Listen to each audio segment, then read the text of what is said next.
ভালোভাবে বুঝেন।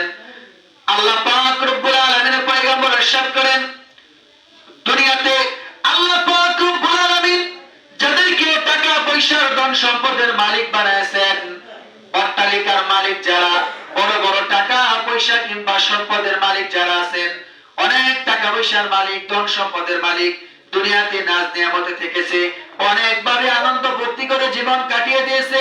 কষ্ট কি জিনিস তারা কোনোদিন চিন্তাও করে নাই, ভাবেও নাই। কষ্ট কোনোদিন সে ভোগ করে নাই। আল্লাহ পাক রব্বুল আলামিন ওই ব্যক্তিকে ধরবেন, ধরে জাহান্নামের ভিতরে রাখবেন আর তুলবেন। বুঝছেন?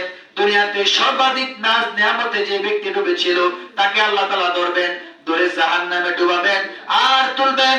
বলবেন, ও বান্দা, এবার তুমি বলো দুনিয়াতে তুমি কত নাজ নিয়ামত ভোগ করেছো।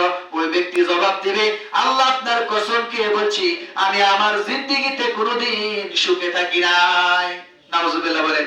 দুনিয়াতে যারা যত সুখ আছে, টাকা আছে, গাড়ি আছে, বাড়ি আছে, নারী আছে, সম্পদ আছে, শান আছে, মান আছে, সবকিছু আছে, মানে কষ্ট কি জিনিস দেখছেই না। মনে করো সোনার চামচ হাতে নিয়ে জন্মেছে, এরকম একটা কথা আছে না?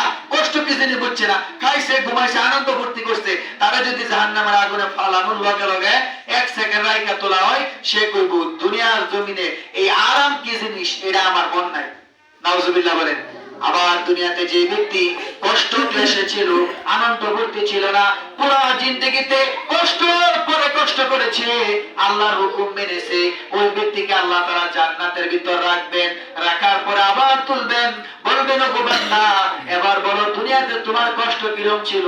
ওই ব্যক্তি বলবে, আল্লাহ এটা কি কর, দুনিয়াতে আমার কোনোদিন কষ্টই হয়নি। সুবহানাল্লাহ বলেন।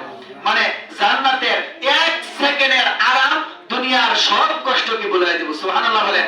আর জাহান্নামের 1 সেকেন্ডের শাস্তি দুনিয়ার সমস্ত নাজ নেয়ামতকে ভুলিয়ে দিবে। নাউজুবিল্লাহ বলেন।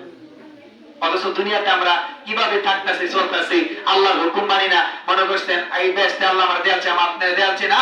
আল্লাহর হুকুম আহকাম যদি মানতে পারি, তাহলে আল্লাহ পাক রব্বুল আলামিন আমাদেরকে বেহেশতের নাজ নেয়ামত দিবেন। সুবহানাল্লাহ বলেন।